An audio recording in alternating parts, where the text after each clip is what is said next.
Alhamdulillahirrabbilalamin. Untuk anak-anakku kelas 4 yang berkemajuan, bagaimana kabar kalian semua hari ini? Semoga selalu dalam keadaan sehat. Dan jangan lupa tetap terus berdoa, semoga Allah senantiasa memberikan perlindungan untuk kita semuanya.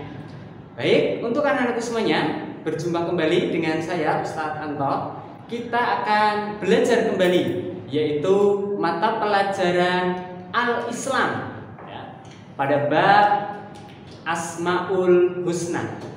Untuk anak-anakku, silakan untuk disiapkan alat tulisnya, kemudian disiapkan juga bahan belajar daringnya. Pembelajaran Al-Islam akan segera kita mulai. Sebelum pembelajaran dimulai, Ustadz ingin menyampaikan tujuan daripada pembelajaran kali ini.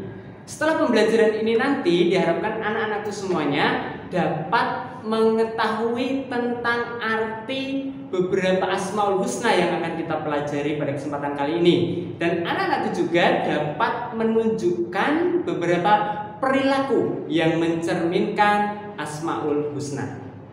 Baik, marilah pembelajaran Al-Islam pada kesempatan kali ini kita awali dengan bacaan basmalah bersama-sama.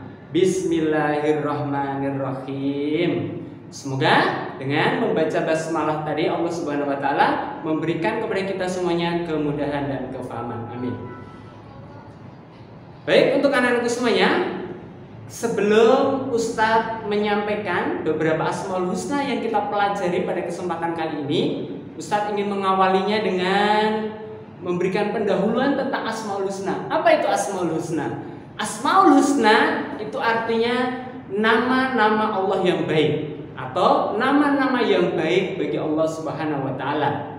Jumlah Asmaul Husna itu ada 99, 100 kurang 1. Dan insyaallah anak semuanya sudah hafal. Ya, di dalam hadis disebutkan barang siapa yang menghafal Asmaul Husna ini, maka akan dijamin oleh Allah masuk ke dalam surga. Tentunya tidak hanya sekedar dihafal, tapi kita juga harus tahu artinya, kemudian kita juga harus memahaminya, dan beberapa Asmaul Husna bisa kita teladani, bisa kita wujudkan dalam perilaku di kehidupan sehari-hari. Baik, kita akan langsung memulai Asmaul Husna yang kita pelajari pada kesempatan kali ini. Yang pertama adalah Al-Ghaffar. Apa itu Al-Ghaffar? Al-Ghaffar artinya Allah Subhanahu wa taala Maha Pengampun. Maksudnya dosa yang kita sengaja maupun yang tidak kita sengaja, apabila kita meminta ampun kepada Allah Subhanahu wa taala, maka insya Allah Allah akan memberikan ampunan untuk kita semuanya. Lantas bagaimana cara kita memohon ampun kepada Allah? Dalam bahasa agama kita dianjurkan untuk kita senantiasa membaca istighfar. Astaghfirullahaladzim.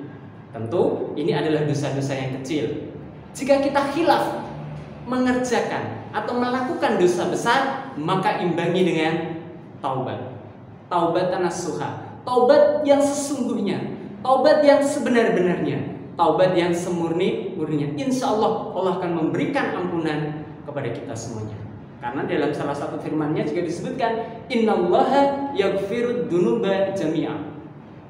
Sesungguhnya Allah akan mengampuni semua dosa. Kita sebagai umat Islam, sebagai orang yang beriman, kita harus bersyukur. Ternyata Tuhan kita, Allah Subhanahu wa taala, memiliki sifat Al-Ghaffar, Maha Pengampun. Bisa kita bayangkan, seandainya Allah tidak memiliki sifat ini, apa yang terjadi? Tentu manusia akan berada dalam kehinaan, karena manusia akan berlumuran dosa. Tidak ada manusia yang tidak memiliki dosa. Maka sebaik-baik manusia, sebaik-baik kita yang berbuat dosa, ya, baik kecil besar, ya, baik disengaja ataupun tidak disengaja misalnya, ya, kita harus segera memohon ampun kepada Allah Subhanahu wa taala. Perilaku yang bisa kita teladani dari sifat Al-Ghaffar ini adalah kita harus memiliki sifat pemaaf. Jika Allah saja memberikan ampun pada hambanya, maka kita juga harus memberikan maaf kepada orang lain yang meminta maaf kepada kita karena kesalahan yang mereka lakukan, baik disengaja maupun tidak disengaja. Al-Ghaffar. Dan yang kedua adalah Al-Qahhar. Al-Qahhar sebagai Asmaul Husna yang memiliki arti Allah Maha Perkasa.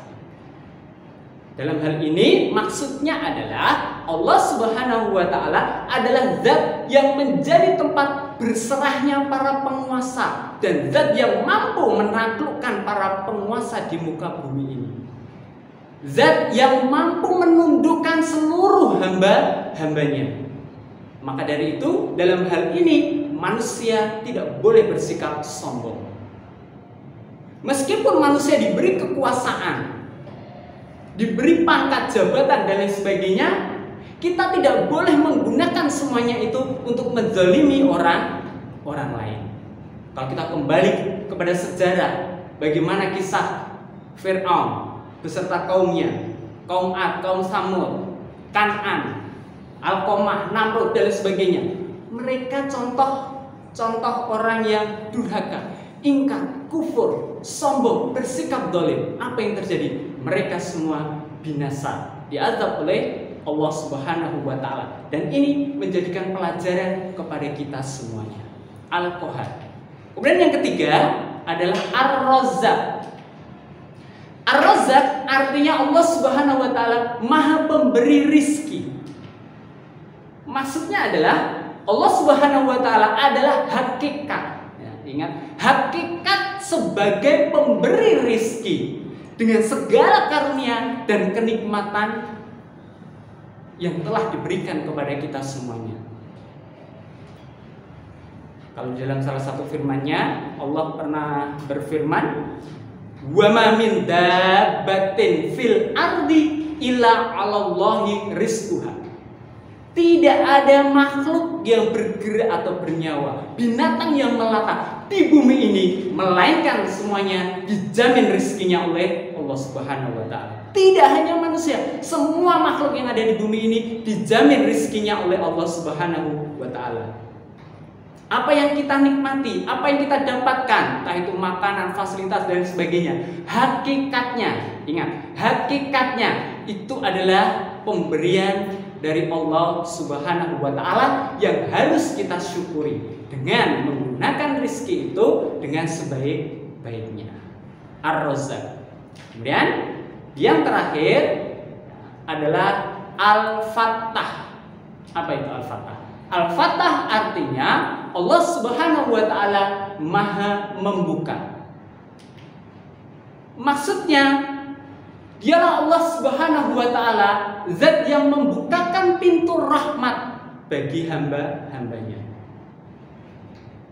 Allah Subhanahu wa Ta'ala adalah zat yang membukakan, termasuk di dalamnya adalah pintu rizki bagi hambanya. Allah Subhanahu wa Ta'ala adalah zat yang membukakan segala permasalahan hidup hamba-hambanya. Allah Subhanahu wa Ta'ala adalah zat yang membukakan mata hati hamba-hambanya untuk menerima kebenaran, termasuk menerima dinul Islam. Allah Subhanahu wa Ta'ala adalah zat yang membukakan pintu ilmu, sehingga kita bisa mendapatkan ilmu, kita bisa mempelajari ayat-ayat Allah, ayat-ayat Al-Quran, dan tentunya dengan ilmu itu yang akan membawa kebaikan untuk kita semuanya. Dan ini juga perlu kita syukuri. Baik, untuk anak-anakku semuanya, demikian ya penjelasan terkait dengan Asmaul Husna. Ada 4 Asmaul Husna. Ya, silakan untuk dibuka kembali BBD-nya, kemudian dibaca-baca. Jika anak-anakku semuanya kurang jelas, kurang paham dengan penjelasan Ustaz Tanto, nanti bisa ditanyakan kepada Ustaz Tanto. Setelah ini, silakan untuk dikerjakan latihan soalnya. Kemudian di sana ada tugas mandiri, silakan untuk dibaca petunjuknya dan dilaksanakan dengan sebaik-baiknya. Sebelum Ustaz akhir dengan salam, marilah pembelajaran Al-Islam pada kesempatan kali ini kita akhiri dengan bacaan hamdalah bersama-sama. Alhamdulillahirabbil alamin. Assalamualaikum warahmatullahi wabarakatuh.